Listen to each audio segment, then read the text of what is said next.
Les ténèbres ne régneront pas toujours sur la terre. La dépression, l'addiction, la tristesse, le stress sont des prisons. La honte te pousse à t'isoler. Pendant toutes ces années, tu as cherché la liberté. Ce n'est pas un hasard si tu te retrouves ici. J'ai entendu tes cris. Je t'appelle encore une fois. Ne résiste pas. Laisse-toi conduire par le son de ma voix. Je suis là, avec toi.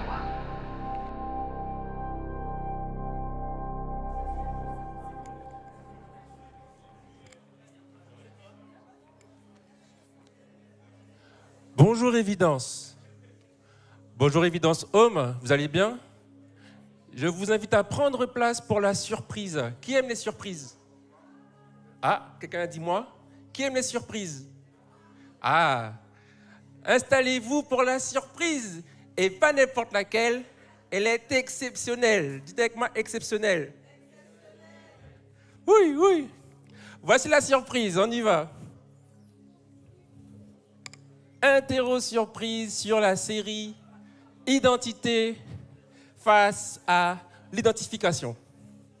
Est-ce que vous êtes prêts pour la première question? On y va, première question. Quel est le passage clé de la série? Allez, j'attends une réponse, au moins une référence. Ah ouais? C'est annoncé dans toutes les prédications. On affiche la réponse. Romains 1, verset 16 à 24 ou 25. Moi, j'ai pris 25 parce que c'est la fin de la phrase. Je n'ai point honte de l'évangile. On continue. Question numéro 2. Quel est le concept de l'imaginaire social? C'était partagé lors de la première prédication. Alors? Toujours pas de réponse? Ah ouais? Même pas une tentative? Ok, on y va pour la réponse. C'est un concept qui était partagé par Charles Taylor qui explique que ce que nous pensons savoir, ce que nous pensons connaître, vient de ce que nous avons appris autour de nous. Et ce n'est pas forcément quelque chose que nous avons réfléchi. Question numéro 3. Là, par contre, je veux des réponses. Quel est le verset clé pour l'éducation des enfants? Un indice est dans Proverbe. Ah ouais? Personne ne tente sa chance. Personne ne tente sa chance. Vous êtes dur avec moi ce matin. On y va. La réponse est Proverbe 22, verset 6. Éduque l'enfant d'après la voie qu'il doit suivre, même quand il sera vieux, il n'en s'écartera pas. Quatrième question. Quel est le secret du mariage biblique? Là, c'était la semaine dernière. Ceux qui étaient là la semaine dernière, s'il vous plaît. C'est quoi le secret? L'amour, ok. C'est une phrase super que le pasteur a dite. Le respect. Il a dit une super phrase qui nous fait réfléchir. Comment? La soumission? La communication? Ah bon, on y va pour la réponse. Le mariage n'est pas un contrat, c'est une alliance. Le contrat se base sur la méfiance, mais l'alliance se base sur la confiance. Et c'est une alliance particulière, qui n'est pas entre 2 personnes, mais entre 3 personnes. Maintenant, vous vous en rappelez, la dernière question, là je compte sur vous. Quel est le fil conducteur de la série?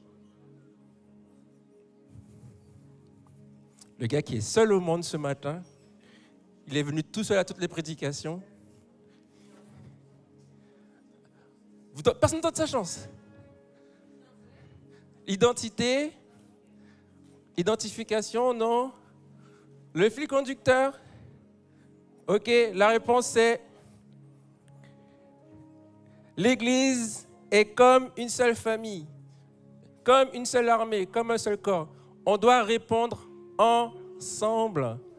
Toutes les prédications finissent avec l'Église répond ensemble, comme une seule personne. Donc les membres de l'Église doivent avoir une même pensée, des mêmes valeurs et des mêmes actions. Ça sera tout pour l'interro surprise. Je compte sur vous pour la prochaine fois. Je sais que c'est exceptionnel. Et ce matin, nous, on va parler autour du travail. C'est le dernier thème de la série, le travail. Et nous allons voir quelques versets par rapport à cela. Dans 2 Thessaloniciens 3, verset 10, la deuxième partie, il dit « Si quelqu'un ne veut pas travailler, qu'il ne mange pas non plus. » La Bible est claire. Hein? Ensuite, Psaume 128, versets 1 à 2. « Heureux tout homme qui craint l'Éternel, qui marche dans ses voies. Tu profites alors du travail de tes mains. Tu es heureux et tu prospères. » Qui veut voir des collègues heureux?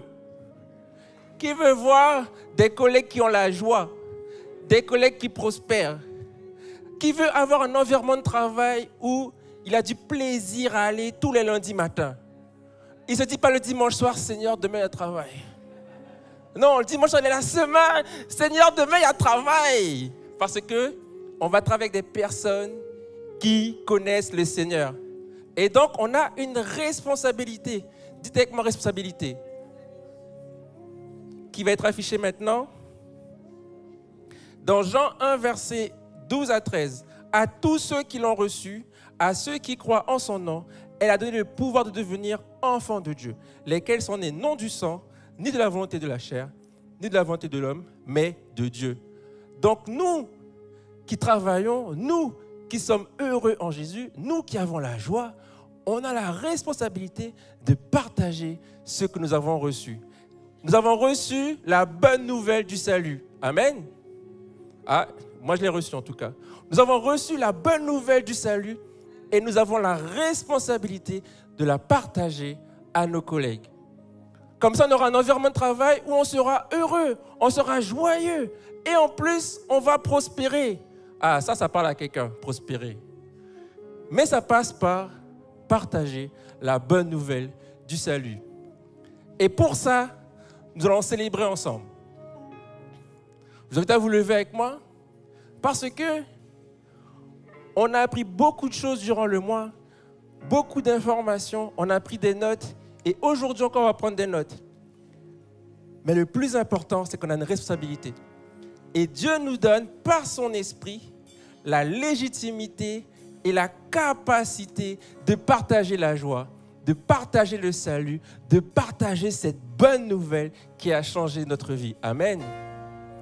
Seigneur, je te remercie pour aujourd'hui, car tu nous permets de comprendre que tu es avec nous, peu importe où nous allons. Tu nous permets de savoir que notre travail peut être un lieu de joie, de bonheur, de partage, car tu es au milieu de nous. Là où nous sommes, nous pouvons amener ta présence, nous pouvons partager qui tu es.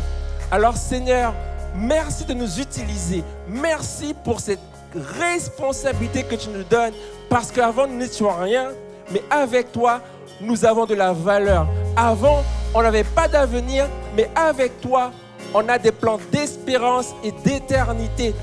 Et c'est ce que nous souhaitons partager autour de nous, car nous savons que tu nous as transformés, nous savons que tu nous as changés, nous savons que tu nous as sauvés. À toi la louange, l'adoration, dans le seul nom de Jésus. Amen.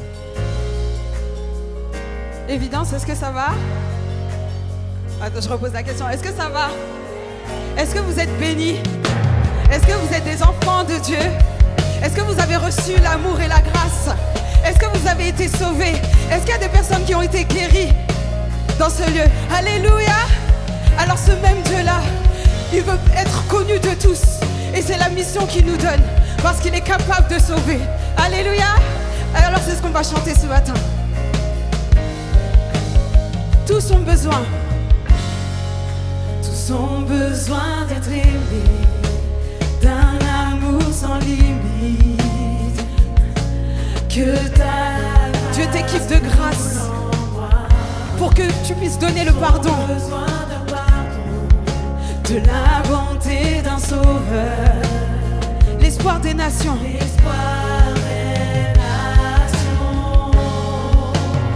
C'est notre Jésus Et on réclame que tout le monde voit qu'il est. Tu es sauveur, il déplace les montagnes. Mon Dieu sauve avec puissance, il sauve avec puissance.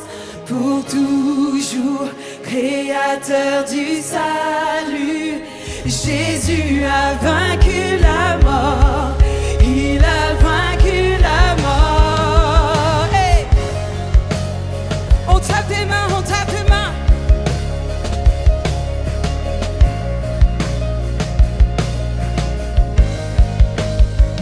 Prends-moi tel que je suis, prends-moi tel que je suis, mes peurs et mes échecs. Viens remplir nos vies. Viens remplir ma vie. Je donne ma vie pour te suivre. Donne ma vie pour te suivre. Dans tout ce que je crois. Et je me soumets. Et je me soumets. Je me soumets à toi parce que tu es sauveur. Il déplace les montagnes. Mon Dieu sauve avec puissance. Il sauve avec puissance. Pour toujours, créateur du salut. Jésus a vaincu la mort. Il a vaincu la mort. Oui, sauveur, il déplace les montagnes. Mon Dieu sauve avec puissance. Il sauve avec puissance. Pour toujours, créateur du salut. Jésus a vaincu la mort. Il a vaincu. Alors avant de chanter la suite, je vais faire appel à toi. Il y a une personne dans ta famille, dans ton entourage, tu sais qu'il a besoin de Jésus-Christ. Tu sais qu'il a besoin de Jésus-Christ. Alors on va prendre ce chant et tu vas intercéder pour cette personne et dire resplendis, resplendis pour que le monde te voie. Nous chantons pour la gloire du roi ressuscité. Je sais pas qui tu penses, mais dis resplendis pour servir. Resplendis pour que le monde te voie. Oui, nous chantons pour la gloire du roi ressuscité. Oui, resplendis, Jésus, resplendis pour que le monde te voie.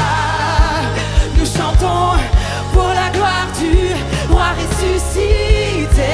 Et Jésus, resplendis pour que le monde te voie. Nous chantons pour la gloire du roi ressuscité. Alors sauveur, il déplace les montagnes. Mon Dieu sauve avec puissance. Il sauve avec puissance. Pour toujours, créateur du salut.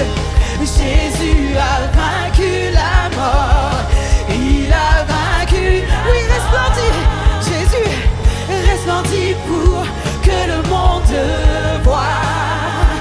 Nous chantons pour la gloire du roi ressuscité. Jésus, resplendis pour que le monde te voie. Nous chantons pour la gloire du roi ressuscité. Alors si tu crois que Dieu peut encore sauver, dis resplendis, resplendis pour ma famille, resplendis pour mes collègues, pour la gloire du, resplendis pour mon fils qui s'est éloigné peut-être, pour un frère qui ne te connaît pas, resplendis, resplendis pour que le monde te voie. Nous chantons pour la gloire du, une dernière fois, oui, resplendis, Jésus, resplendis pour que le monde te voie. Nous chantons pour la gloire du roi ressuscité. Jésus, resplendis pour que le monde te voie. Nous chantons pour la gloire du roi ressuscité. Si tu es sur terre, c'est parce qu'il y a une mission. Sauveur, il déplace les monts. Là où tu es, Dieu t'a donné une mission. Mon Dieu sauve avec puissance. Ça te paraît peut-être impossible que Dieu touche cette personne, mais pour toujours. Les créateurs du salut. Jésus a vaincu la mort. Alors qu'est-ce qu'il n'est pas capable de faire? Il a vaincu la mort. Alléluia. Alléluia. Oui Seigneur, nous t'acclamons. Nous t'acclamons. Nous t'acclamons. Nous t'acclamons. Merci de nous rappeler la mission. C'est pourquoi tu nous as sauvés un jour. C'est pour bénir. C'est ça le mot d'ordre d'évidence. C'est béni pour bénir. Amen. Et dans cette difficulté que tu peux avoir justement dans la mission, des fois, c'est plus dur qu'on pourrait le croire. Et le seul espoir, la seule personne à qui on doit penser, c'est Jésus. Il est ton espérance. Et dans le creux de la vague, vous savez, ça arrive quand tu veux parler de Jésus et ça se passe super mal. Et même tu t'en prends plein la figure au travail justement parce que tu t'es positionné comme étant un chrétien. Ça parle à quelqu'un? Et du coup, au travers de ce chant, Dieu veut nous rappeler qu'il est notre espérance. Et qu'au milieu de la tempête, lorsque on reçoit par exemple des accusations ou on se sent acculé par les circonstances, il est Dieu, il reste Dieu. Et il veut être ton soutien dans la mission dans laquelle il t'envoie. Amen. Alors on va prendre ce chant qui dit « Jésus, tu es mon rocher ».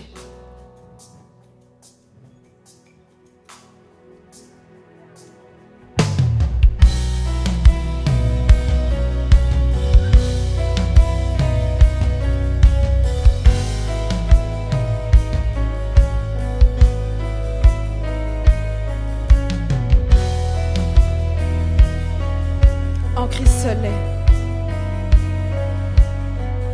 En Christ seul est mon espérance.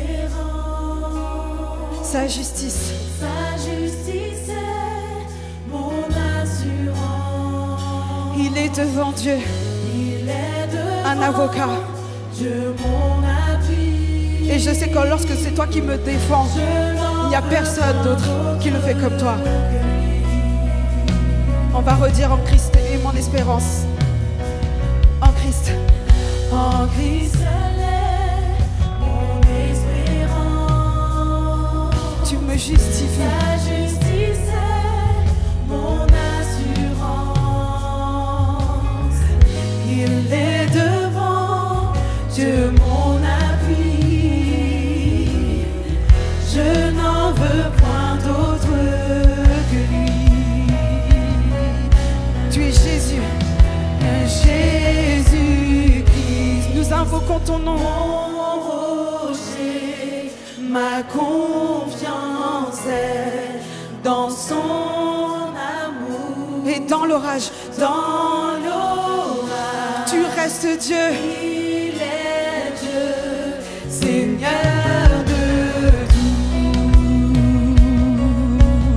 Alors tu vas dire par la foi, lorsque sur moi s'abat l'orage, lorsque sur moi s'abat l'orage, s'accroira. Les souffrances que tu as eues me rappellent que tu as souffert autant que moi. Quand tout faiblit autour de moi, sa présence soutient ma foi. Oui, sa présence soutient ma foi. Oui, Jésus-Christ, Jésus-Christ, mon rocher, ma confiance est dans son amour. Dans l'orage, il est Dieu, Seigneur de tout. Alors je sais pas quel orage tu vis, mais dis le nom de Jésus. Jésus, il est mon rocher. Je mets ma confiance en ton amour. Dans l'orage, il est Dieu, Seigneur de tout. Alors il fait la promesse qu'un jour il n'y aura plus de souffrance. Quand il reviendra, n'y aura plus de tristesse, plus de peine. En lui pour toute l'éternité, revêtu de sainte justice et semblable devant son trône. Alors oui, Jésus, Jésus-Christ, mon rocher, ma confiance est dans son amour. Dans l'orage, il est Dieu, Seigneur de tout. une dernière fois, oui, Jésus-Christ, Jésus-Christ, mon rocher, ma confiance est dans son amour. Dans l'orage, il est Dieu, Seigneur de tout. alléluia. Je ne sais pas quel est ton orage ce matin. Peut-être une personne qui t'aime pas gratuitement. Tu subis de l'injustice. On parle mal de toi. Que ce soit dans ta famille, dans ton travail. Ou est-ce que tu as parlé de Jésus et on t'a fait du mal? Ou au contraire, vu qu'on est une famille en Christ, c'est peut-être dans l'église qu'on t'a fait du mal. Et j'aimerais que tu reprennes ce chant en te souvenant que Jésus-Christ est celui qui te justifie, que c'est dans le calme et la confiance que sera ta force. Il est dit dans Psaume 50, invoque-moi le jour de la détresse et je te délivrerai. Quel est ton rocher ce matin? Sur quoi tu t'appuies ce matin? Alors on va redire Jésus-Christ. Jésus-Christ, mon rocher, ma confiance est dans son amour. Dans l'orage, il est Dieu, Seigneur de... On va redire encore une fois parce que c'est une prière. Là, il n'y a plus de musique, il n'y a que toi. Jésus, Je me rappelle là où tu m'as sorti. De cette situation où tu as beaucoup pleuré. Dans dans l'eau, tu me rappelles que tu es Dieu. On va redire dans l'orage. Dans l'orage. Il est quoi? Dans l'orage, il est quoi? Dans... Quand on te pique, quand on te brûle, quand on parle de toi, il est dit dans l'orage, il est Dieu. Dans... À chaque fois que l'ennemi voudra te faire bouger, tu dis dans l'orage, il est Dieu. Dans... À chaque fois que ta foi est attaquée, tu dis dans l'orage, il est Dieu. Dans l'orage, il est... Dans l'orage, proclame-le. Dans l'orage, il est... Si tu as besoin de crier à Dieu, dis dans l'orage, il est... Dans l'orage, dans l'orage, il est Seigneur de tout. Seigneur de tout. Seigneur, tu es au-dessus de l'ennemi. Tu es au-dessus des circonstances où on ne te voit plus. Là où il y a il y a la brume, là où c'est sombre, nous proclamons ta lumière, Seigneur, dans le cœur et dans les pensées, Seigneur mon Dieu. Tu veux reprendre ta place. C'est pas parce qu'il fait sombre que tu n'es pas là. C'est parce que justement tu n'es pas là. C'est l'absence de lumière qui fait que c'est sombre. Mais lorsque tu regardes à Jésus, il chasse les ténèbres. La lumière n'a pas connaissance des ténèbres. La lumière n'a pas connaissance des ténèbres. Parce que dès qu'elle arrive, elle n'existe plus. Elle n'existe plus. Donc là où tu as besoin d'être fortifié, Dieu te dit qu'il est là. Il est là. Il est là. Là où l'eau est en train de monter, monter, monter, il reste que la tête. Il tend sa main pour te taire et te sortir de là. Et dire que si tu regardes à moi, je suis ton rocher et je transforme les circonstances. Je les change pour qu'elles aillent à ton avantage.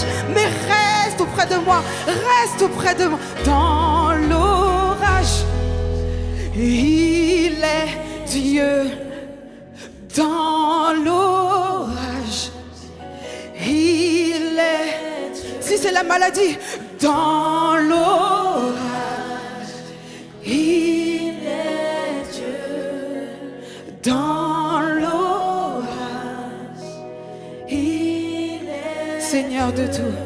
Seigneur de tout. Alléluia. On va continuer à proclamer le nom de Jésus dans ce lieu parce qu'il nous a laissé un seul nom. Un seul nom qui est capable de bouger les circonstances. Alors on va proclamer le nom de Jésus. Est-ce que vous êtes OK? J'entends pas, excusez-moi. Est-ce que vous êtes OK? Est-ce que vous croyez qu'il y a une puissance dans le nom de Jésus? Est-ce que vous avez envie de vivre ce qui est écrit dans la parole de Dieu? Est-ce que vous êtes déterminé à ce que ça soit vivant en toi? Alléluia!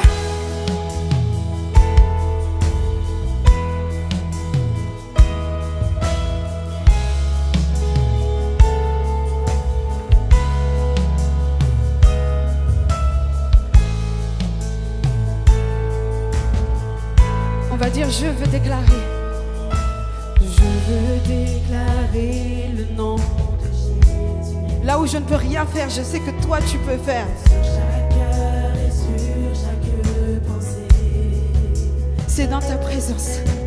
C'est dans ta présence qu'il y a la paix. Je dis Jésus.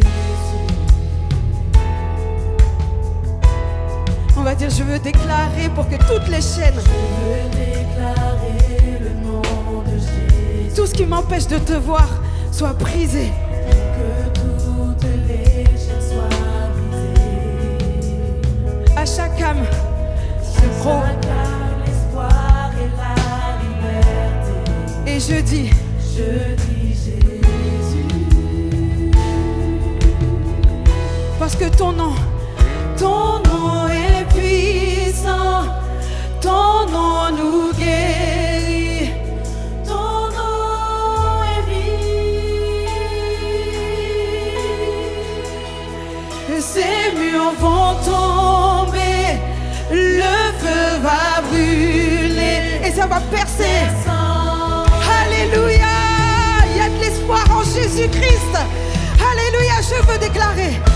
Je veux déclarer le nom de Jésus. Sur chaque peur. Sur la peur et sur notre anxiété. Et à chaque âme que la dépression lie dans ce lieu. À chaque âme que la dépression lie. L'église ensemble dit, je dis Jésus. Alors on va dire que ton nom est puissant. Ton nom est puissant. Ton nom nous guérit, ton nom est vie. Oui, nous le croyons, Seigneur Jésus. Ces murs vont tomber, tu vas les faire tomber. Le feu va brûler et percer la nuit. La nuit, oui, tu chasses les ténèbres de ma vie pour que la lumière de ta grâce, ton nom est puissant. Ton nom nous guérit. Ton nom est vie. Ces murs vont tomber. Ces murs vont tomber. Le feu va brûler, perçant la nuit. Alors on va proclamer Jésus sur les montagnes. Oui, Jésus. Là où ça paraît haut et impossible. Jésus à la vie. Jésus. Jésus dans les ténèbres, devant chaque ennemi. Jésus pour ma famille. Jésus pour ma famille. Je dirais son saint nom. Jésus. Alors on va dire encore Jésus sur les montagnes. Jésus sur les montagnes. Jésus à la vie. Jésus dans les ténèbres, devant chaque ennemi. Jésus pour ma famille. Jésus pour ma famille. Je dirai son saint nom. Jésus.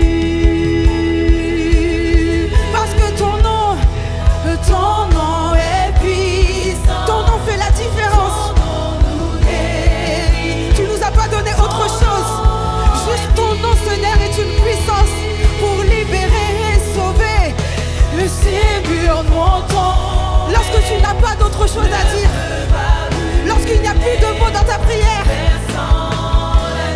Dieu t'a donné un seul mot, un seul nom où il y a toute la puissance.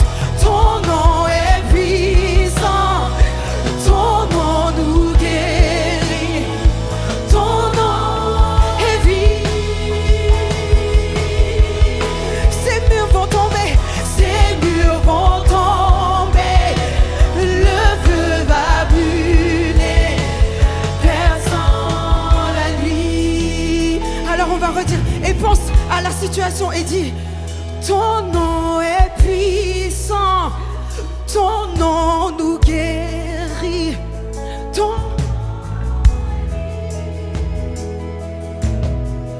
Je crois que tu fais. Ces murs vont, le feu va, perçant la nuit. Encore une fois.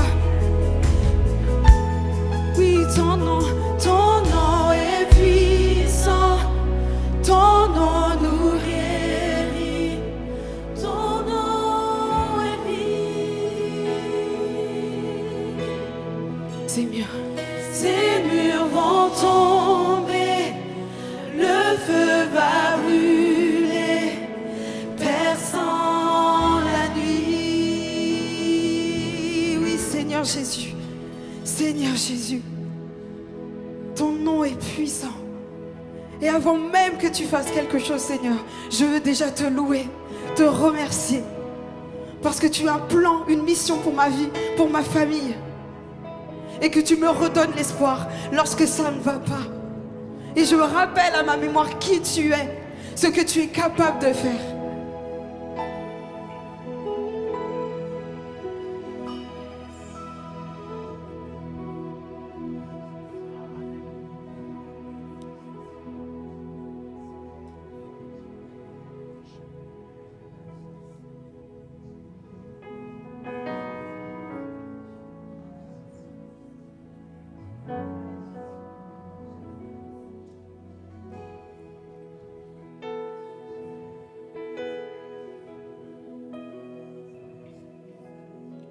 Dieu est là.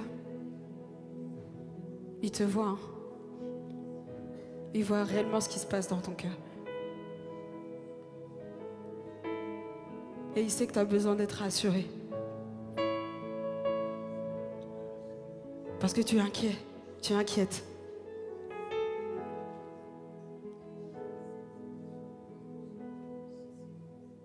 Il voit toutes les prières que tu fais dans le secret. Pour une personne, il le voit. Et des fois, tu n'as même pas besoin de prier. Juste un soupir. Ça compte pour lui. Et il sait que tu t'accroches de tout ton cœur.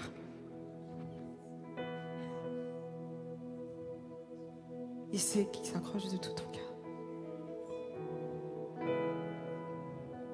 Je te remercie, Père, parce que tu vois vraiment ce qui se passe au-dedans de nous. On ne peut pas faire semblant devant toi. Et ton esprit parle ce matin au cœur. Et tu veux agir. Je te remercie parce que quand on est dans ta présence, au-delà du fait qu'on t'adore, qu'on te loue, tu veux déverser ta grâce, ton amour. Et tu veux parler au cœur de tes enfants. Tu veux leur donner tout de toi. Tu l'as déjà fait à la croix, mais tu vas encore donner tout de toi.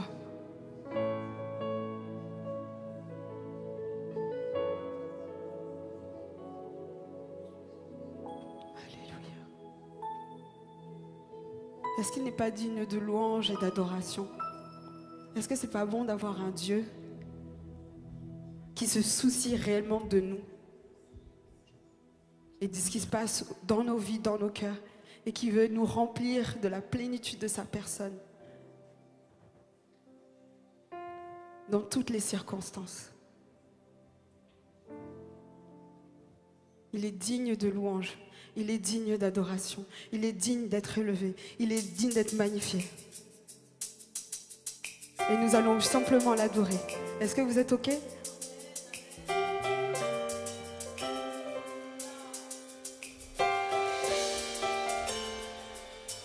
Tu es digne, Seigneur. Pour ce que tu as fait dans ma vie, tu es digne.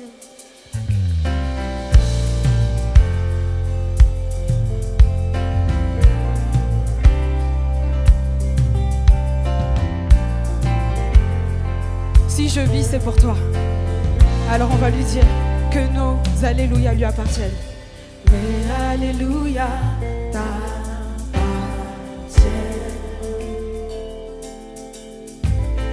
Mais alléluia t'appartiennent.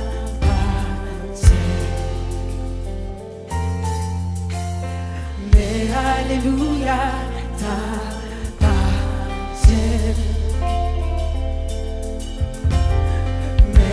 Alléluia, t'appartiens. Alors on va lui dire, tu en es digne. Tu en es digne.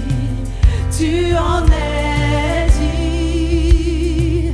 Tu en es digne. Tu en es digne. Oui, tu en es digne. Tu en es digne. Tu en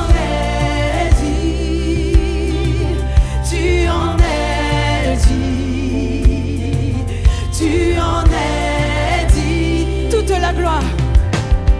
Toute la gloire te revient. Toute la gloire. Toute la gloire te revient. Toute la gloire. Toute la gloire te revient. Toute la gloire. Toute la gloire.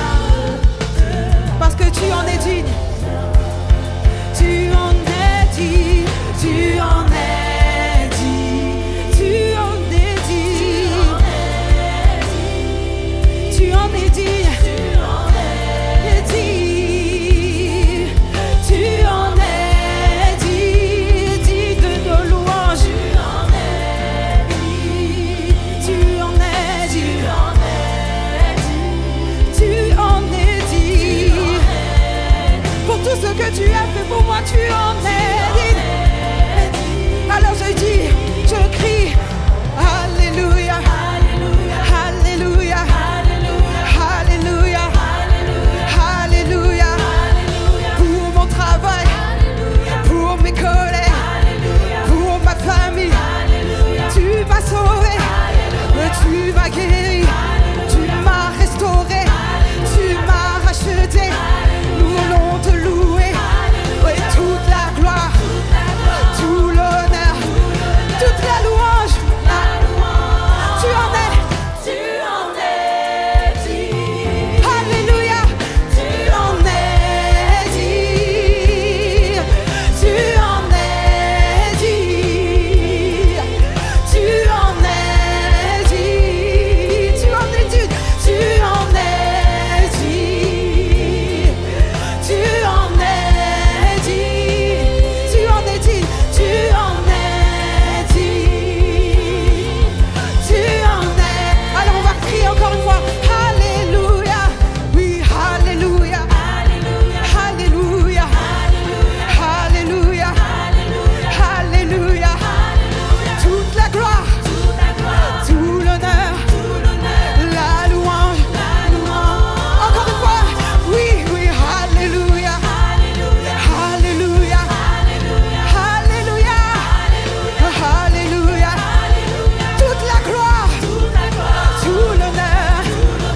La louange. Tu en es. Tu en es digne. Tu en es digne. Tu en es digne. Tu en es digne. Une dernière fois, tu en es digne. Tu en es digne. Tu en es digne.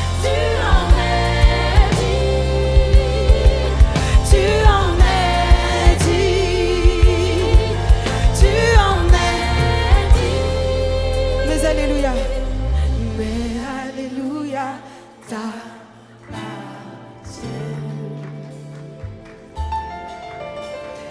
Mais alléluia. Une dernière fois. Mais alléluia, Seigneur. Mais alléluia t'appartient. Mais alléluia. Mais alléluia t'appartient. Alléluia. Oui, tu peux l'applaudir parce qu'il en est digne. Digne de louange, digne d'adoration, digne d'être élevé, digne du fruit de ta bouche.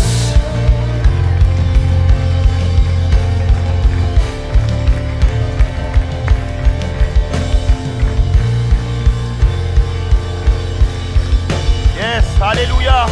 On peut le célébrer ce matin, on peut encore l'adorer et le louer parce qu'il en est digne, il est digne de gloire. Alléluia, on peut élever Jésus par des cris de foi, en tapant des mains pour le Seigneur et en le remerciant pour qui il est. Alléluia.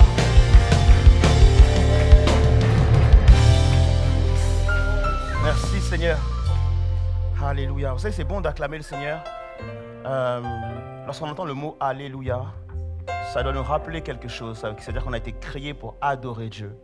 Le mot Alléluia, en fait, c'est le seul mot qui n'est pas traduit. Parce que dans toutes les langues, en fait, on dit Alléluia à Jésus-Christ. Et ça nous rappelle qu'un jour viendra où, effectivement, ils viendront de toute nation, de toute langue, ils seront de toute taille, de tout pays, de toute contrée, de toute couleur de peau. Et ils viendront ensemble dire Alléluia à Jésus pour son retour.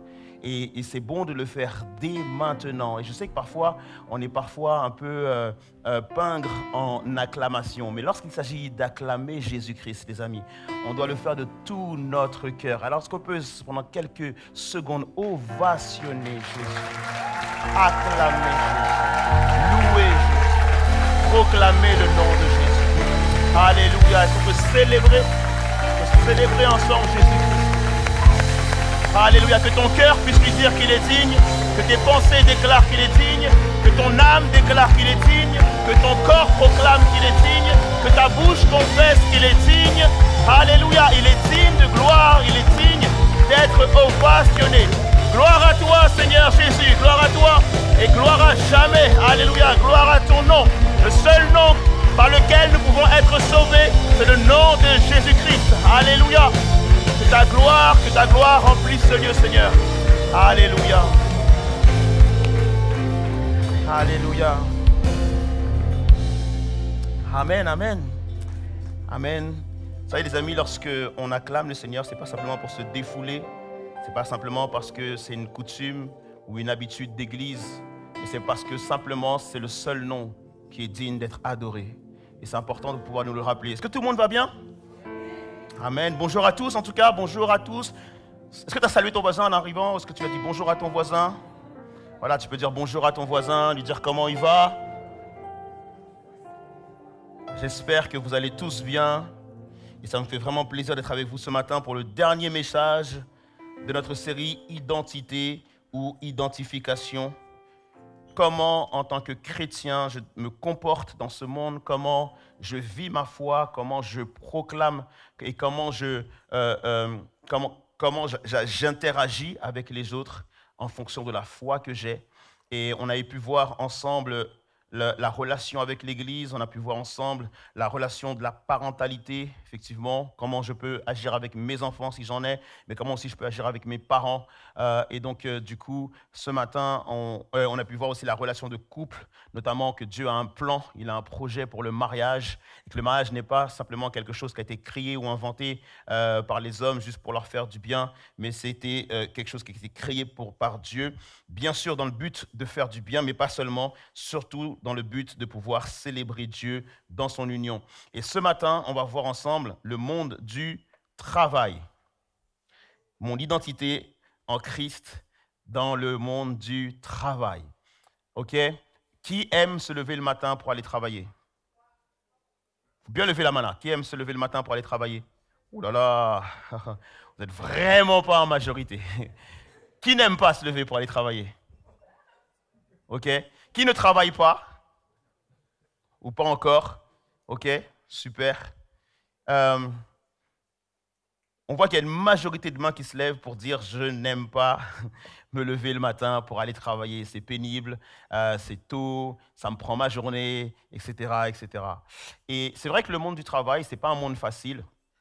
C'est un monde qui est parfois même très difficile. On observe quand même dans notre société aujourd'hui pas mal de personnes qui sont en burn-out, pas mal de personnes qui souffrent dans le milieu du travail. Ça peut être la pression au niveau des résultats, ça peut être la pression qu'on te met au niveau du patron, ça peut être une mésentente avec le patron qui te met justement sous pression. Et donc on se rend compte que quand même pas mal de gens dans la société justement sont sous pression au travail et que c'est un milieu extrêmement difficile. Et c'est rendu difficile parce que aussi en tant que chrétien, on n'a pas forcément connaissance de comment nous comporter au travail, quel rapport on doit avoir avec le travail. Et j'espère en tout cas que ce message va pouvoir non seulement vous réconcilier par rapport à votre rapport, mais surtout vous donner une autre perspective au niveau du travail afin de ne pas avoir justement à souffrir de son travail. Est-ce que quelqu'un veut ne plus souffrir au niveau du travail et se réjouir de son travail et se réjouir de se lever le matin et d'avoir justement envie d'aller travailler? Donc le message de ce matin, c'est « Occupé pour Christ, mon travail, c'est ma mission ». Je ne sais pas si vous connaissez, je pense que tout le monde connaît quand même, Michel-Ange. Alors, je ne parle pas de la Tortue Ninja, hein. Mais du coup, Michel-Ange aussi, qui est un peintre, sculpteur, à qui on a confié une mission, un travail, c'était justement de peindre la surface intérieure de la chapelle Sixtine. Et donc, il s'y est attelé, il a pu terminer cette œuvre et ça lui a mis beaucoup de temps. Et pendant justement qu'il était en train de peindre cette chapelle, du coup, un jour, il y a un ami à lui qui vient le voir pour lui rendre visite et il arrive dans la cathédrale et il cherche justement Michel-Ange et il n'arrive pas à le trouver. Et puis en cherchant, finalement, il le retrouve dans un tout petit coin de la cathédrale. Il est allongé sur le dos et il est en train de peindre un endroit dont on est sûr que personne ne verrait. Et l'ami qui est surpris, il lui dit « Mais je ne comprends pas, qu'est-ce que tu fais? Tu perds ton temps, pourquoi tu t'acharnes à peindre cette partie-là? Personne n'ira jamais là et personne ne verra jamais cet endroit. » Et Michel-Ange répond à son ami du coup, Dieu le verra.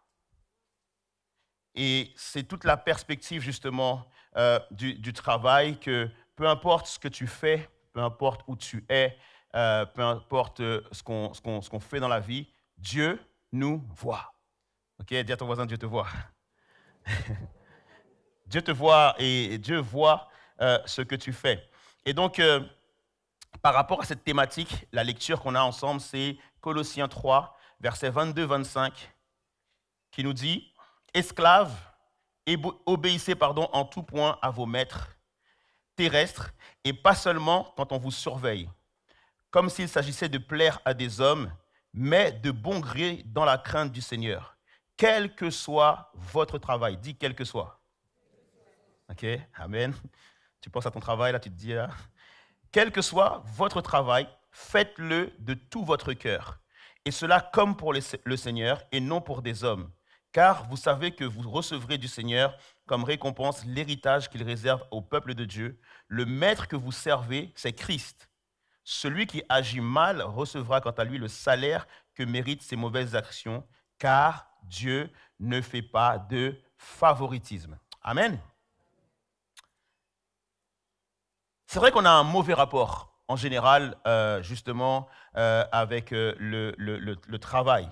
Maintenant, il nous est important quand même de rappeler que c'est Dieu qui a institué le travail. C'est Dieu qui donne, justement, à l'homme de travailler. Pourquoi? Parce que l'homme est créé à l'image de Dieu. Nous sommes tous à l'image de Dieu. Et Dieu est un père, et un père qui travaille. C'est un père qui travaille pour pourvoir aux besoins justement de ses enfants. Dieu n'est pas il est dit dans la Bible qu'il ne sommeille pas, il ne dort pas, il est toujours à l'œuvre. Et c'est même Jésus qui le dira dans Jean 5, le verset 17, où Jésus dit, mais Jésus leur répondit, « Mon Père est continuellement à l'œuvre et moi aussi, je suis à l'œuvre. » Et donc, du coup, Dieu travaille continuellement, Dieu prend soin, effectivement, de ses enfants. Et donc, du coup, il nous appelle à être comme lui, à être des personnes qui travaillent. Vous voyez ce que je veux dire ou pas? C'est important. Il y en a peut-être beaucoup qui se disent, OK, moi, je n'ai pas besoin de travailler. Pour l'instant, je suis chez papa-maman. Je n'ai pas besoin forcément de travailler. Mais je pense qu'il est nécessaire d'apprendre aux enfants, même lorsqu'ils sont tout petits, la responsabilité de travailler. Même s'il n'y a pas un salaire au bout, mais au moins qu'ils puissent savoir que le travail, c'est quelque chose d'important. Est-ce qu'on est conscient que le travail, c'est important? OK? Et donc, du coup, c'est sûr qu'un message sur le travail, ça ne va pas forcément plaire à tout le monde, parce qu'effectivement, il y en a qui aiment travailler, il y en a qui sont bosseurs, il y en a qui sont challengés, qui aiment justement accomplir des choses, etc., etc. Mais il y en a d'autres qui préfèrent effectivement rester à la maison, dans le confort, qui demandent plus de télétravail, plus de vacances, etc., etc. Et donc, du coup, voyons un petit peu pourquoi justement, beaucoup d'entre nous, on a un mauvais rapport avec le travail. Tout d'abord, c'est parce que je pense qu'au niveau du travail, on est plus façonné par la société que par la parole de Dieu. Je répète encore une fois, on voit le travail plus comme la société voit le travail que la parole de Dieu. En fait, on est tous un peu pareils, on a tous été à l'école, ok? On a pu apprendre des choses, on a pu apprécier certaines choses. Et à un moment donné, on a eu ce qu'on appelle un conseiller d'orientation qui est venu dans la classe et pour nous dire que voilà, il existe tel type de métier en fonction des dons que tu as, des talents que tu as, de ce que tu aimes, de ce que tu apprécies, de ce que tu as comme résultats scolaires aussi. Parfois, en fait, on est orienté en fonction de nos résultats scolaires. Et ce n'est pas forcément ce qu'on aime, mais cependant, c'est ce qu'on nous fait croire qu'on peut faire que ça. Et donc, du coup, effectivement, lorsqu'on a pu soit obtenir un diplôme, lorsque à un moment donné il faut travailler pour manger, lorsque à un moment donné peut-être qu'il manque des sous à la maison, etc. On va tout simplement prendre un travail. On est d'accord que c'est un petit peu comme ça que ça se passe? Et ça, c'est la vision de la société. Ce n'est pas forcément la vision de Dieu. Et très peu d'entre nous, pas forcément, et personne ne doit se sentir accusé par rapport à ça parce qu'on ne l'a pas appris, mais très peu d'entre nous avons pris un travail selon la volonté de Dieu. Très peu ont prié pour dire Seigneur. D'ailleurs, pourquoi? Parce qu'en général, on prie pour les choses qu'on n'arrive pas à faire. Vous voyez ce que je veux dire? Mais dès lors où tu as de bonnes notes ou encore tu arrives à avoir ton diplôme, maintenant tu postules pour un boulot, tu envoies un CV, etc., etc. Voilà, on a le travail. Et c'est vrai que même si en France, il y a du chômage, certes, mais normalement, tu trouves du boulot. OK? Donc, tu ne vas pas forcément prier pour savoir si ce travail-là, tu dois le faire. Tu vas simplement prier pour dire, Seigneur, donne-moi ce travail-là. Vous voyez ce que je veux dire ou pas? Et on n'est pas forcément dans une logique de volonté de Dieu, on est plus dans la logique de, on a besoin de travailler, il faut payer les factures, donc il faut travailler. Et donc, du coup, si on compare justement l'éthique du monde par rapport au travail et l'éthique chrétienne, on va voir qu'il y a des différences et on va voir que très souvent, on est plus en accord, on connaît plus l'éthique du monde au niveau du travail que l'éthique chrétienne. Par exemple, au niveau de la société, au niveau de la nature du travail, la conception, c'est de dire que le travail est souvent perçu comme un moyen d'épanouissement personnel, une source de statut social et de satisfaction individuelle. L'accent est mis sur la flexibilité, l'adaptabilité et la mobilité professionnelle. C'est pour ça qu'aujourd'hui, on voit beaucoup de reconversions professionnelles parce que du coup, effectivement, on s'adapte, on est flexible et on essaye justement de trouver quelque chose qui nous correspond plus. Et aussi, on se rend compte que la technologie transforme radicalement les emplois. Ça veut dire qu'aujourd'hui, il y a certains travaux qui n'existaient absolument pas avant parce que Internet a quand même chamboulé beaucoup de choses. Et donc, la conception de la société, au niveau du travail, c'est surtout justement pour avoir un statut, parce qu'en fonction du travail que tu as, la société va te considérer d'une certaine manière. Et pareil aussi pour un épanouissement personnel ou autre. Ça, c'est la conception justement de la société. Et en général, les gens vont se plaindre pour se dire, OK, je n'ai pas le statut que je mérite, je ne suis pas bien dans mon travail, je n'apprécie pas forcément comment le patron nous traite, etc., etc. Et ça, c'est la conception de la société. Mais on se rend compte que lorsqu'on est assis entre collègues, que ce soit chrétiens ou non chrétiens, ce discours-là, il est valable pour tous. Est-ce qu'on est d'accord avec ça ou pas? En général, tu acquiesces, tu te dis, ouais, c'est normal, le patron, il n'est pas bien, et puis moi, je mérite plus, je ne suis pas considéré, etc., etc. Et on a le même discours que les mondains au niveau de notre travail. Pareil, au niveau de la valeur et des motivations. Souvent, c'est la réussite matérielle, le pouvoir et la reconnaissance sont souvent des motivations centrales. L'équilibre entre vie professionnelle et vie privée est une préoccupation majeure, c'est-à-dire que les gens se plaignent, autant qu'on soit chrétien ou non, on se plaint du fait que oui, effectivement, il y a le boulot, mais en plus, il y a la maison et j'arrive pas forcément à trouver le bon équilibre et nos vies sont très souvent déséquilibrées par rapport au travail. Et ensuite, après, il y a la question éthique. Les questions éthiques liées au travail sont souvent abordées sous l'angle de la responsabilité sociale des entreprises. Et ça, c'est tout à fait vrai. Dans notre société, en général, on responsabilise l'entreprise et pas forcément l'employé. On va regarder quelle entreprise pollue, quelle entreprise est humaniste, quelle entreprise prend soin le plus possible de la couche d'ozone, etc., etc. Mais on ne va pas forcément responsabiliser ceux qui travaillent dans l'entreprise. Et justement, petite parenthèse, on a même parfois le même résultat du coup à l'église. Puisque d'habitude, dans mon travail, je vais plus fustiger la société, l'entreprise, du coup, lorsque je viens à l'église, je vais plus dire « Ah, cette église, elle est comme ci, cette église, elle est comme ça ». Je ne vais pas forcément voir ma responsabilité dans l'église. Or, en réalité, si l'église est comme ça, c'est parce que nous sommes comme ça. Si l'entreprise est comme ça, c'est parce que les gens qui travaillent dans l'entreprise sont comme ça. L'entreprise, c'est une personne morale, ce n'est pas une personne qui a le choix de ce qu'elle est, de ce qu'elle peut être, etc. C'est les gens qui sont à l'intérieur, qui travaillent dans l'entreprise, c'est la mentalité, les valeurs qui sont en place dans l'entreprise qui font qu'elle peut être comme ci ou comme ça. Et donc, on ne doit pas forcément fustiger l'entreprise, mais les gens qui sont à l'intérieur. Est-ce qu'on est d'accord avec ça ou pas? Pour qu'on puisse effectivement prendre nos responsabilités au niveau du changement des choses. Si tu veux avoir une bonne église, c'est à toi d'être bon. Okay? Et donc, au niveau chrétien maintenant, quand on prend justement la nature du travail, le travail n'est pas un moyen d'épanouissement, mais le travail, selon Dieu, c'est une vocation et c'est un moyen non pas d'être épanoui, mais un moyen de servir Dieu. C'est un moyen justement et donc du coup, on se rend compte que chez le chrétien, en fait, le travail a une dimension de service et une dimension de contribution à la société. Le chrétien est responsable de la création. Le chrétien est responsable de son environnement. Le chrétien est responsable de ce qui prend place.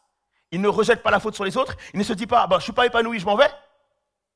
Il se dit, comment je peux transformer quelle est la valeur que je peux ajouter, comment je peux contribuer à ça, comment je peux servir justement le travail dans lequel je suis pour que je puisse amener Christ justement dans ce travail. Et donc du coup, le chrétien ne se dit pas « c'est dur », etc. Et non, il n'est pas dans la notion de labeur, dans la notion de plainte, il est plutôt dans la notion de persévérance et de résilience. Est-ce qu'on est d'accord avec ça ou pas? Ensuite, au niveau des valeurs et des motivations, ce qui va motiver le chrétien, c'est justement des mots comme justice, intégrité, humilité, et qui sont essentiels justement au travail. Ce sont des valeurs qu'on ne trouve pas forcément, et c'est le chrétien justement qui a ces valeurs-là, qui va pouvoir amener ces valeurs dans le travail. Et le chrétien, il a cette possibilité de pouvoir avoir un équilibre, parce que Dieu lui a donné un jour de repos. Et d'ailleurs, je vous conseille vraiment par rapport à ça. C'est vrai que moi-même, personnellement, c'est quelque chose qui est difficile à mettre en place. Tout d'abord parce que je n'avais pas forcément eu cet enseignement et parce que j'étais con, je disais ça c'est pour certaines églises où je disais que c'était pour Israël, mais la notion du sabbat, la notion du jour de repos, la notion de mettre de sélectionner ton agenda des heures de repos, c'est très important. Que tu puisses avoir sur ton emploi du temps repos. Je vous assure, c'est extrêmement important parce que notre Dieu est un Dieu qui travaille, mais il s'est reposé.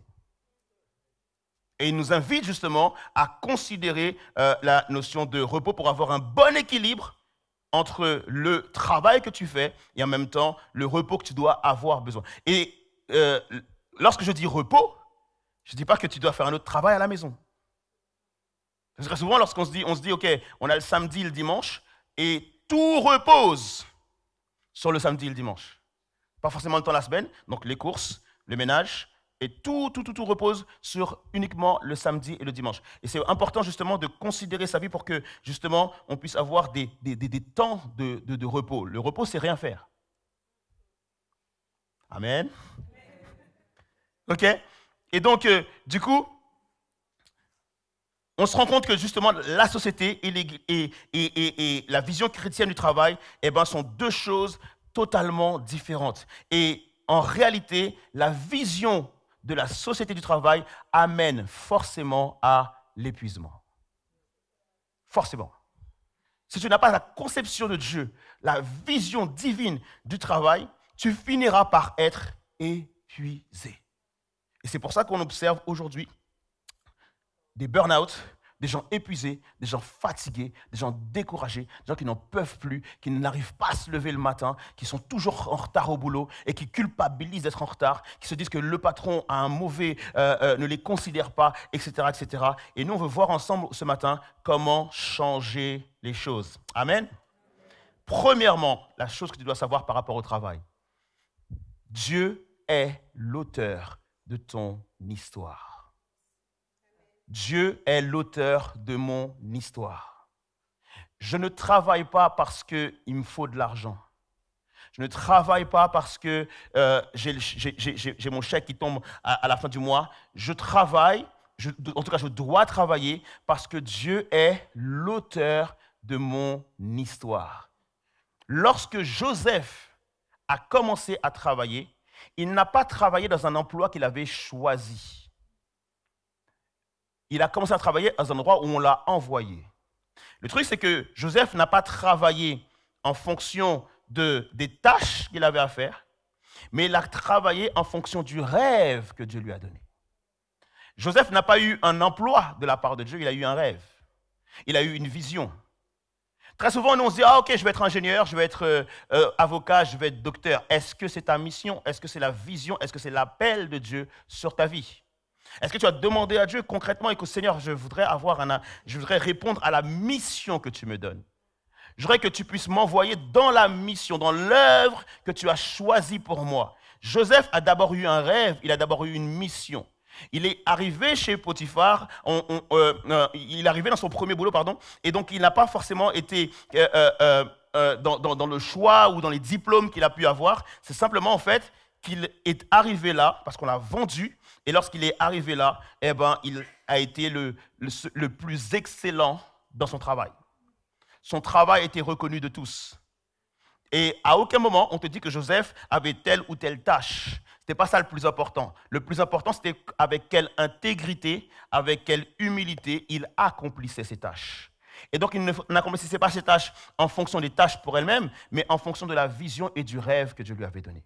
Aujourd'hui, il y a plein de gens qui se disent « Ah, moi, j'aime pas mon boulot, j'aime pas mon job. En fait, c'est un petit job que j'ai pris comme ça pour pouvoir rejoindre les debout, etc., etc. » Et donc, du coup, comme c'est pas quelque chose que tu aimes, c'est pas quelque chose que tu apprécies, on t'a propulsé dedans, ou bien c'est un truc, au départ, ça avait l'air bien, tu voyais la proposition de poste, ça avait l'air convenable et tout ça, et depuis que tu es entré dedans, tu te dis « Waouh, c'est compliqué. » Mais le gros problème en vrai, c'est que tu te contentes aujourd'hui, ou bien des fois on se contente à faire des tâches. Et on ne vit pas le rêve et la vision de Dieu. Moi, je me rappelle, effectivement, Dieu a permis que je puisse avoir plusieurs types de travail avant que je puisse devenir pasteur, qui est aussi un travail, pour le coup. Et du coup, effectivement, et même le travail de pasteur, on peut des fois ne pas aimer, on peut des fois ne pas concevoir ça comme étant une mission et voir ça comme des tâches.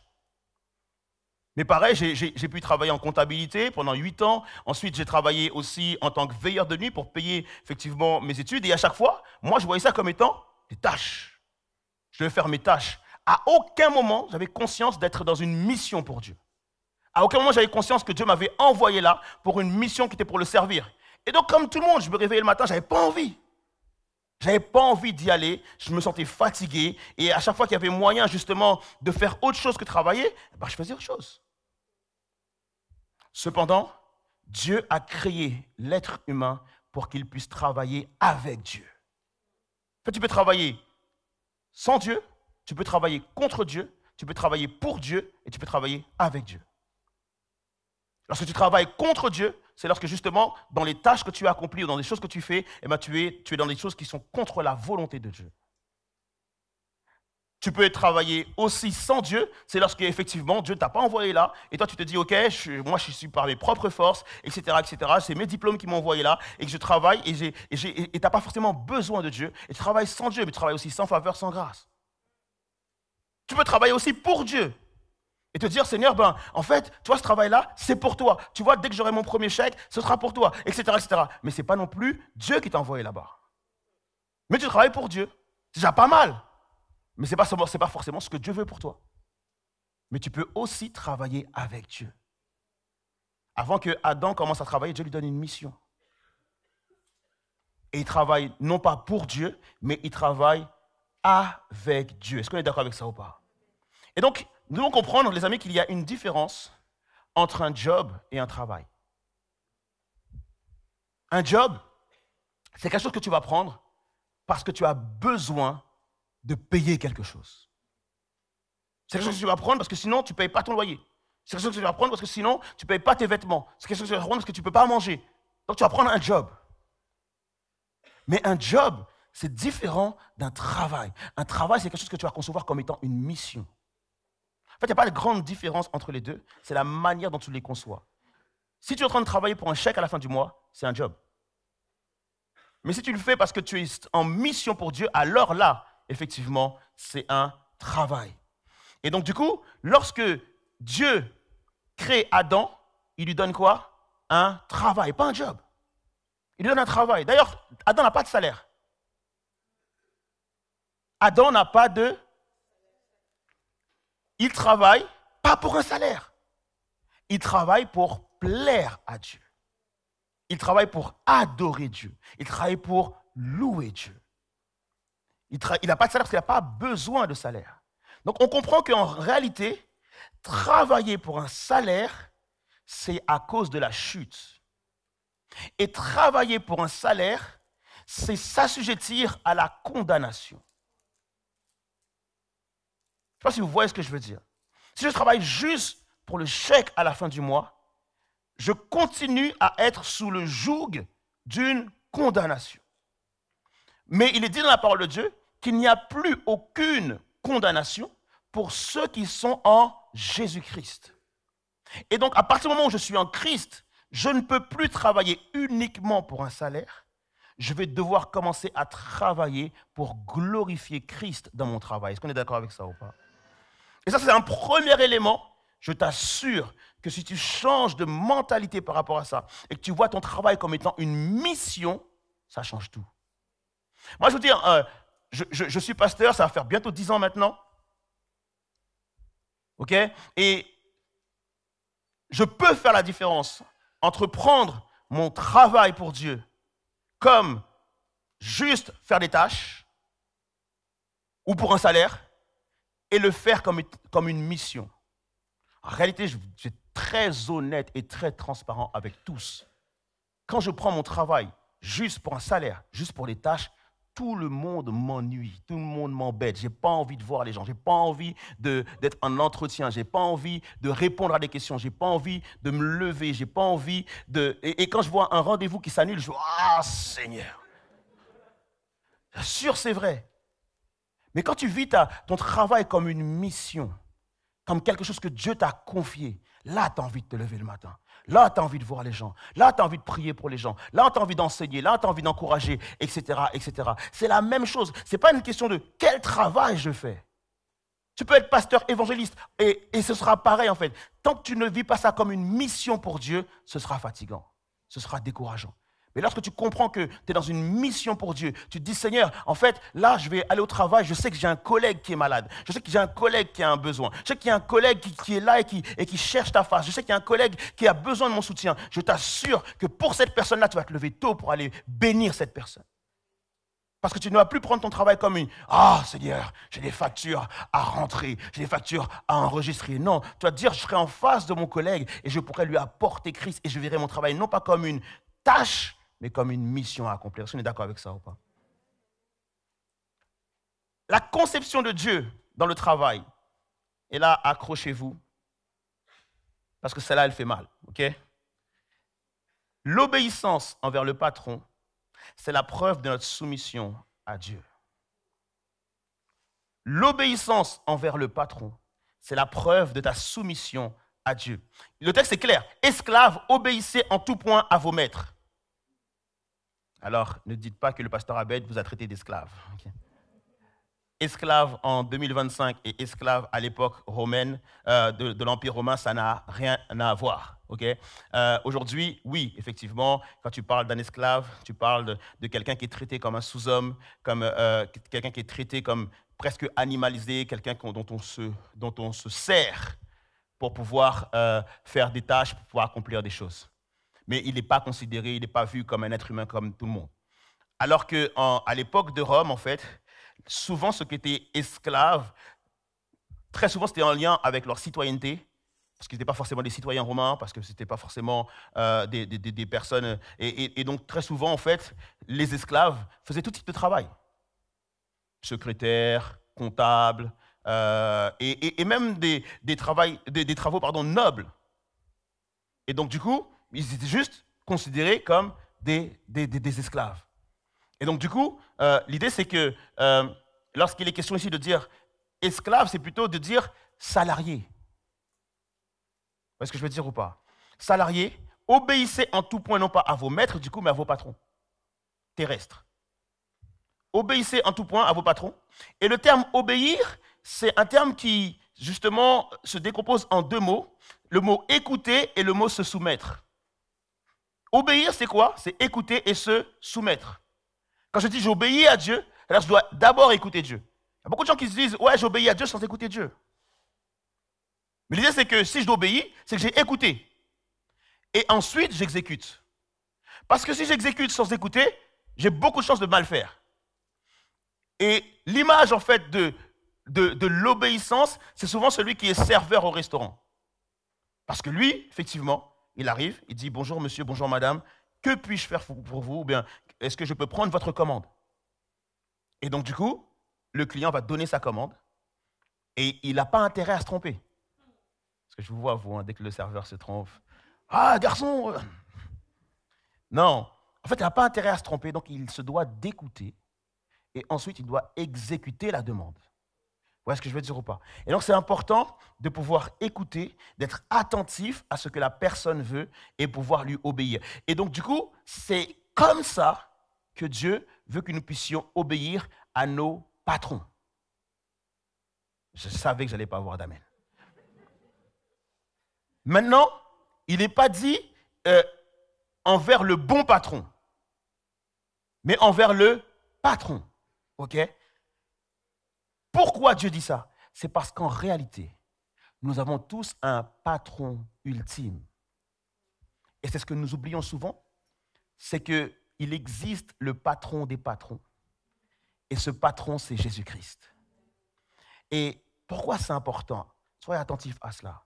C'est que de la même manière que je vais traiter mon patron terrestre, c'est souvent de la même manière que je vais traiter aussi mon patron céleste. Ah, il y en a qui vont dire, mais non, Abed, tu te trompes. Regardons nos vies. Soyons concrets, en fait. C'est que très souvent, en fait, on va désobéir à Dieu parce qu'on n'a pas appris l'obéissance. Très souvent, on va pas faire confiance à Dieu parce qu'on n'a pas appris à obéir. On a du mal à nous soumettre à quoi? À l'autorité. Ça peut se passer avec le père, ça peut se passer avec la mère, ça peut se passer avec le patron, ça peut se passer avec la maîtresse, le maître, ça peut se passer avec toutes les personnes qu'on a connues qui étaient censées avoir de l'autorité sur nous. Et on a du mal à obéir à l'autorité. Et à cause de ça, on a du mal à obéir à l'autorité suprême, qui est Dieu. Et que très souvent, Dieu met des formes d'autorité sur nos vies pour nous tester, pour nous éprouver, pour nous apprendre à obéir à l'autorité suprême. Alors, je vais dire quelque chose à quelqu'un, peut-être tu seras surpris ce matin. Parfois, Dieu fait exprès de te mettre à un endroit où tu as un mauvais patron. C'est une épreuve dans ta vie pour t'apprendre justement à obéir. Et très souvent, tu te dis, oh là là, mon patron, franchement, c'est trop dur, je veux changer de travail. Et tu te retrouves dans un autre travail et tu as le même problème avec le nouveau patron. Parce que très souvent, on ne comprend pas que ce n'est pas le patron qui doit changer, mais c'est toi. Et lorsque tu changes toi, tu fais toute la différence. Nous sommes créés pour créer, nous sommes créés pour travailler, nous sommes créés pour que les choses puissent fonctionner. Et les amis, on se rend compte que dans notre corps, en fait, tous les organes, tout est important. Même ce que tu ne vois pas. Nous, on a tendance à croire que ce qui est important, c'est ce qu'on voit. Mais non, tout est important. Tu n'as qu'à retirer un truc et tu verras tout de suite la différence. Et donc, du coup, très souvent, on se dit, oh là là, mais les métiers qui comptent, c'est ça, et on a l'impression que certains métiers ne comptent pas. Tous les métiers comptent. Dès lors où tu prends soin de quelqu'un dans ton métier, ça compte. Tu es là pour amener de la valeur ajoutée, quel que soit le métier. Et on n'est pas là pour revoir la vision de la société, pour se dire, ah ok, certains métiers représentent tel statut social, d'autres métiers sont nuls. Non, on est là pour dire que tous les métiers qu'il y a sur cette terre et qui permettent justement au mieux vivre sont importants. Et Dieu veut que tu puisses t'investir dès lors que tu sers quelqu'un, dès lors qu'il y a quelqu'un qui profite de ce que tu fais. Dieu veut que tu puisses t'investir, non pas à servir uniquement cette personne, mais ultimement à le servir lui. Peu importe le travail que tu fais, tu dois comprendre que notre intégrité doit être plus importante que notre désir d'élévation. Qui veut avoir un meilleur travail? Amen, ok? Il y en a qui osent, ok, c'est bien. Qui veut avoir plus de responsabilités? Il y en a qui disent on a assez, ok?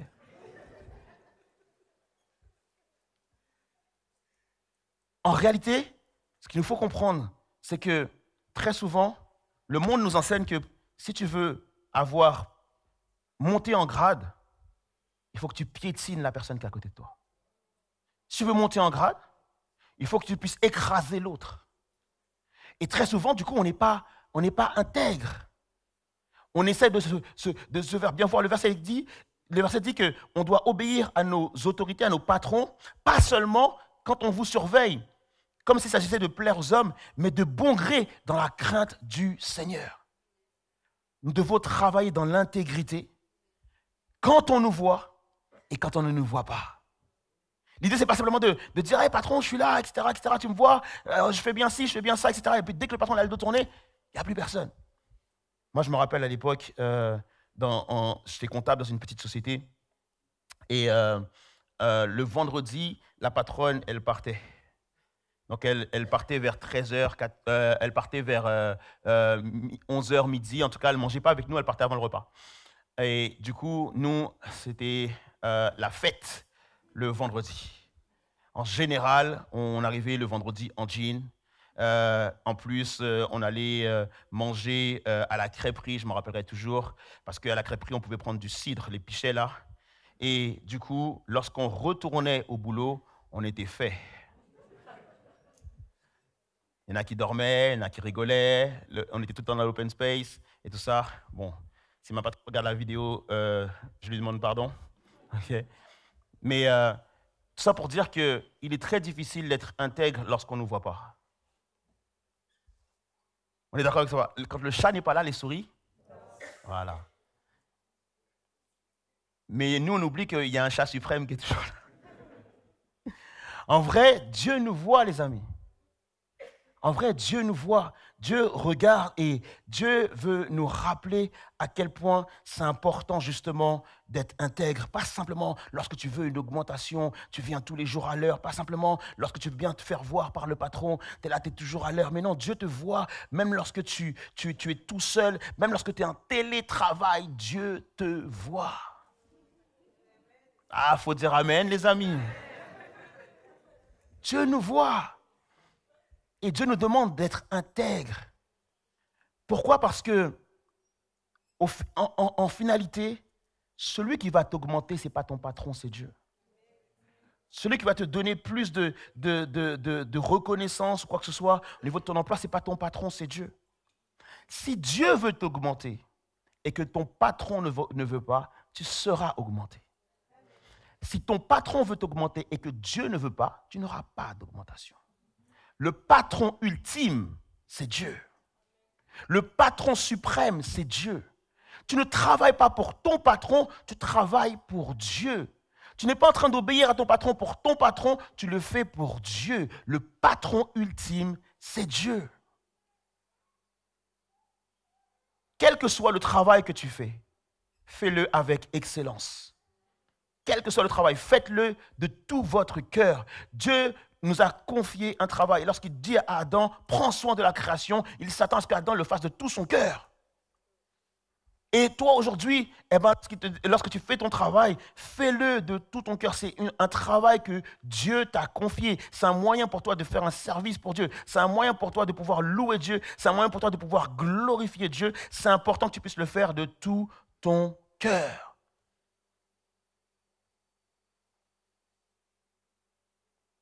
Le texte dans la version The Message est traduit comme ceci. Ne faites pas seulement le minimum pour vous en sortir, faites de votre mieux, travaillez de tout votre cœur. Très souvent, on a un travail qu'on connaît, ça fait 5 ans qu'on est dedans, ça fait 10 ans qu'on est dedans. À un moment donné, tu finis par le connaître, ton travail. On est d'accord avec ça ou pas? Tu connais par cœur tes tâches. Et donc, du coup, même si on te paye 8 heures, mais tu es capable de le faire en 5 heures. Tu es capable de le faire en 4 heures.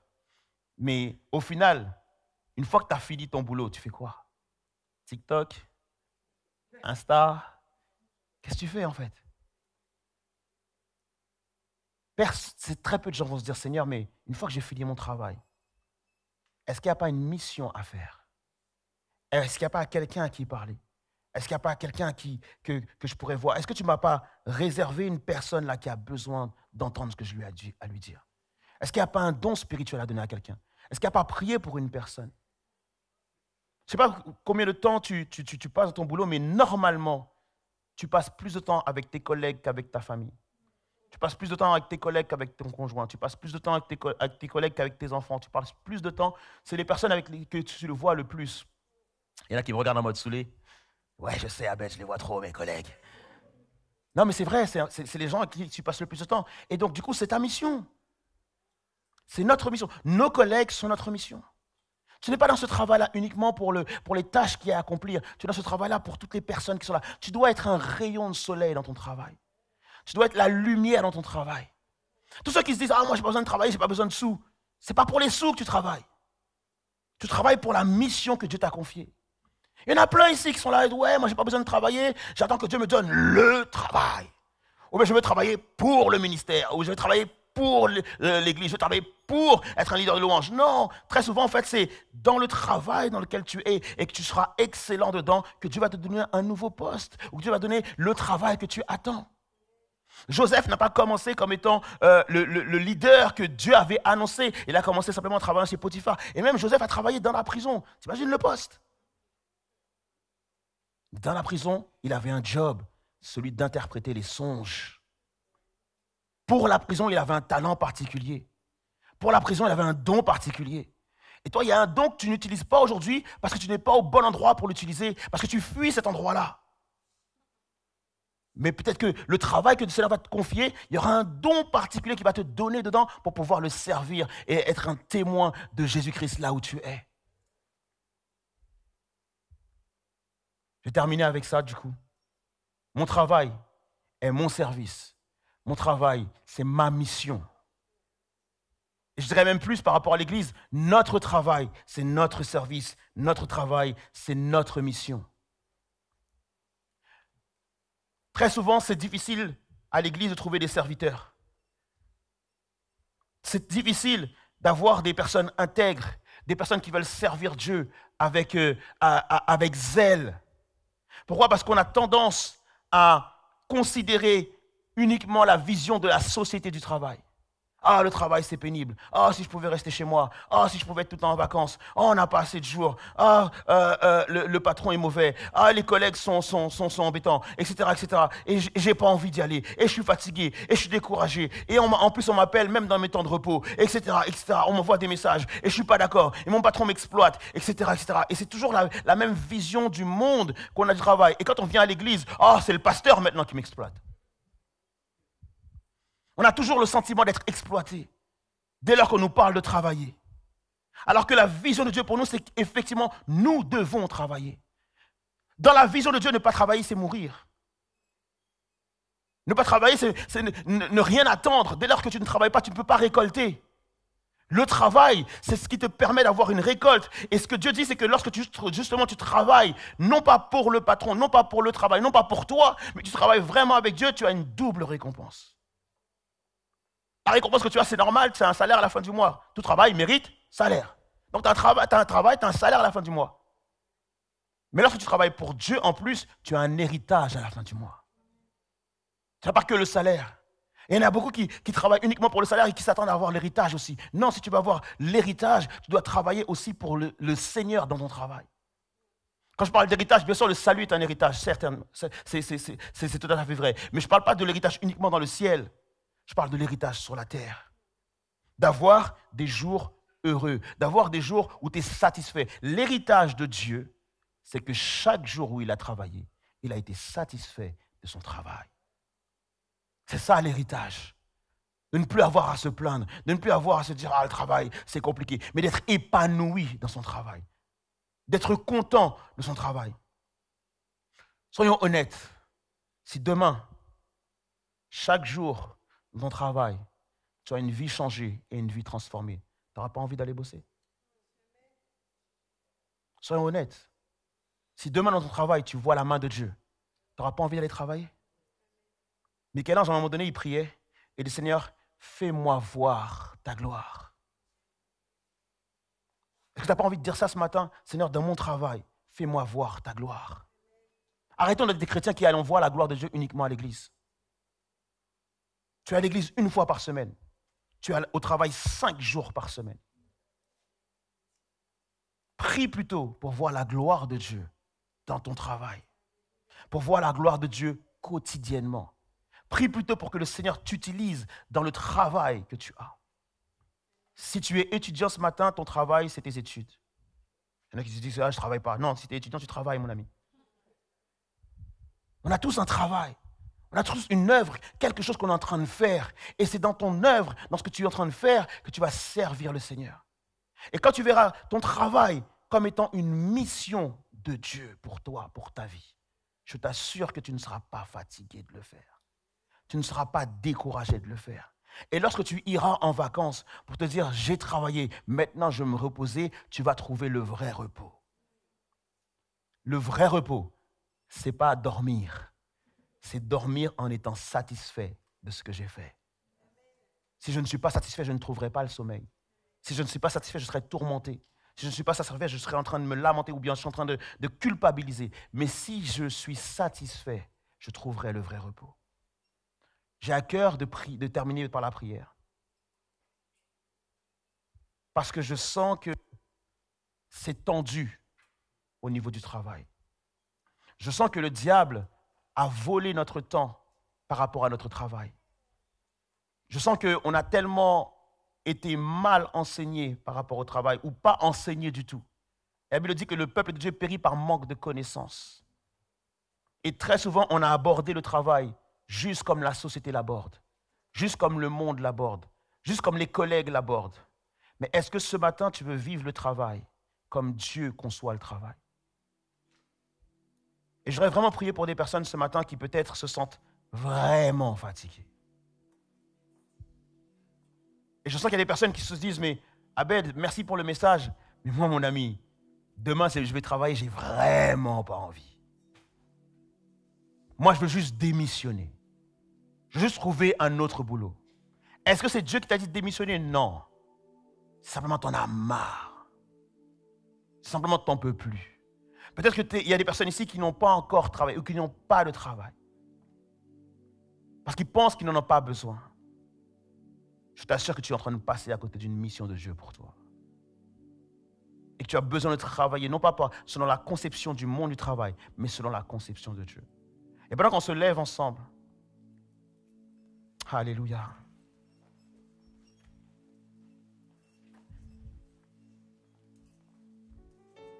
Je voudrais que tu puisses simplement, si effectivement, tu sens que ce sujet du travail, c'est un sujet de tension pour toi. C'est un sujet où tu te dis, je ne sais pas quoi faire, je ne sais pas où aller. Je ne sais pas par où commencer. Je ne me sens pas bien dans mon travail, je ne me sens pas bien avec mon patron, je ne me sens pas bien avec mes collègues. Je ne me sens pas d'aller en mission pour eux. Peut-être que même, je ne ressens pas d'amour pour eux.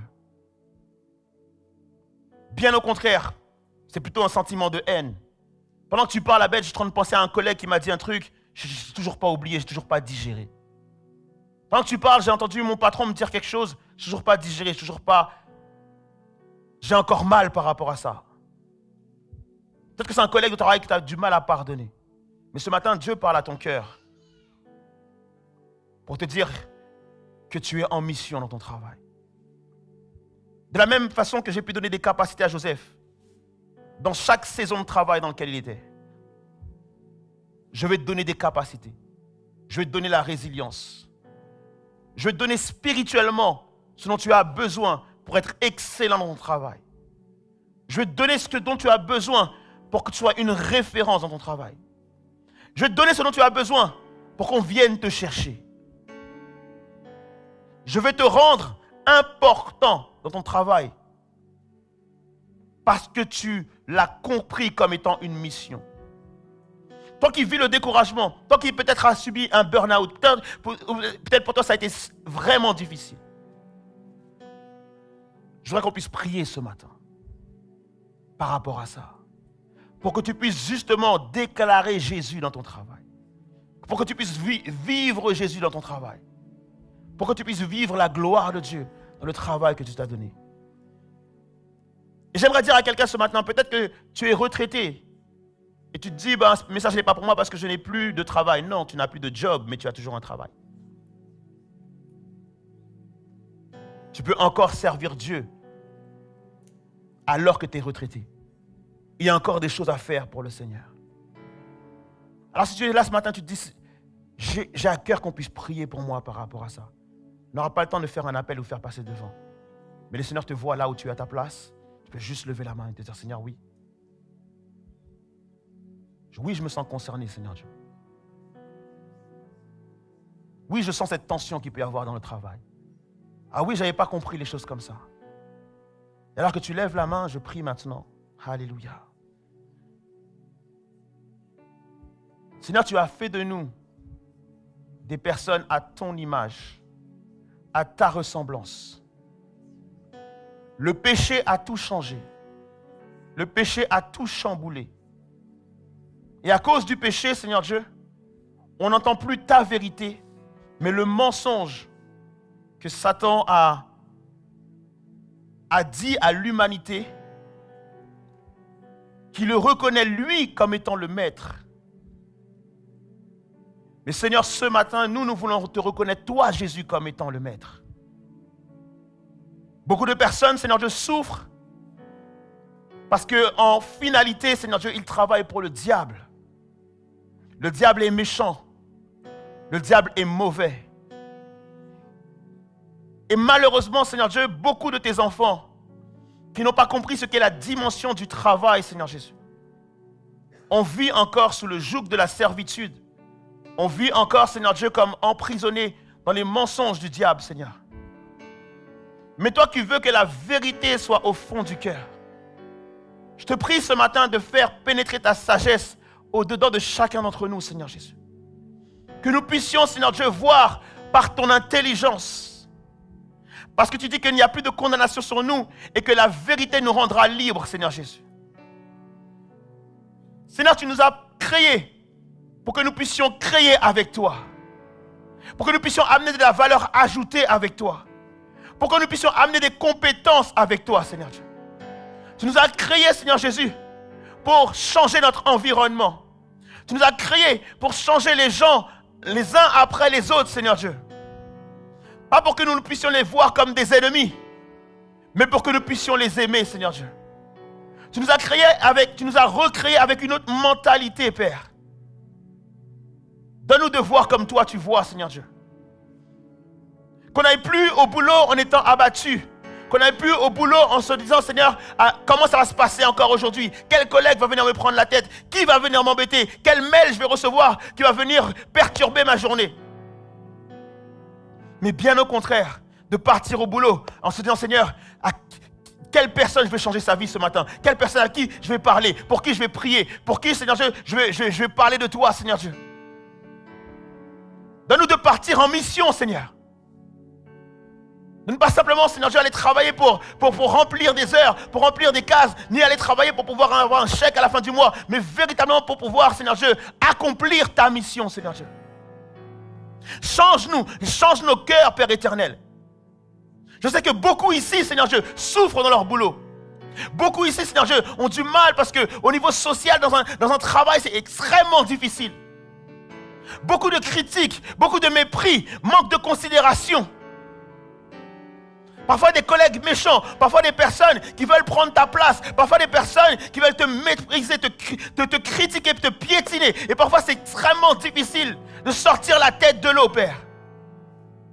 Mais je te prie, Papa, ce matin pour toutes ces personnes qui sont en souffrance dans le travail dans lequel ils sont, Seigneur Dieu.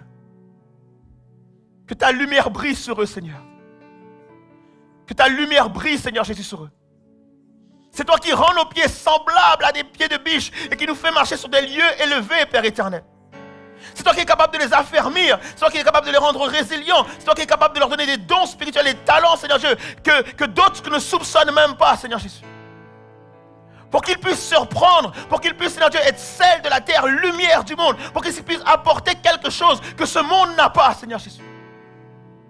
Car en réalité, ils sont une bénédiction pour le job, pour le travail dans lequel ils sont, pardon. Ils sont une réelle bénédiction pour le lieu, Seigneur Dieu, qui les a accueillis, Père éternel. Lorsque ce patron a reçu ce CV et qu'il a pu accepter cette personne, il ne s'est pas rendu compte qu'il a accueilli la lumière, Seigneur Dieu, dans son entreprise, Père éternel. Et toutes les personnes, Seigneur Dieu, qui ont pu avoir un travail, donne-leur de comprendre et de concevoir qu'ils sont cette lumière, qu'ils sont cette bénédiction que tu as envoyée dans cette entreprise, Papa. Alors permets, Seigneur Jésus, que chacun d'entre eux puisse comprendre et concevoir qui sont ceux qui sont là pour changer les choses, pour amener la lumière là où il y a les ténèbres, Seigneur Jésus. Et qui se lèvent chaque matin, Père, pour amener cette lumière. Qui se lèvent chaque matin pour dire, je suis la lumière du monde. Je suis cette lumière. Je suis cette lumière. Peu importe le travail que j'ai, que je sois chauffeur, livreur, que je sois médecin, que je sois avocat, que je sois éboueur, peu importe le travail que j'ai, que ce soit juste pour le dépannage, que ce soit juste pour changer une serrure, peu importe le travail que je fais, je suis cette lumière que mon collègue a besoin, que mon patron a besoin, que l'entreprise a besoin. Je n'ai pas à m'énerver, à être en colère et à murmurer. Je n'ai pas à m'asseoir à une table et à critiquer. Mais je dois être cette lumière. Mes paroles ont une valeur. Ma posture a une valeur. Ma position a une valeur. Tout ce que je fais est important. Je suis responsable d'exposer Jésus-Christ à ce monde qui ne le connaît pas. L'Église a pour mission de faire connaître Jésus. Alors je te prie, Seigneur Dieu, que chacun d'entre nous, nous puissions embrasser cette mission. Et on verra ta gloire sur notre lieu de travail. Au nom de Jésus-Christ. Amen et amen. Que Dieu vous bénisse. Amen, amen, amen. Dis à ton voisin, tu es la lumière. Évidence Home, c'est valable pour toi aussi. Tu es la lumière. Je te dis à la semaine prochaine. Et cette semaine, prends plaisir à aller au travail.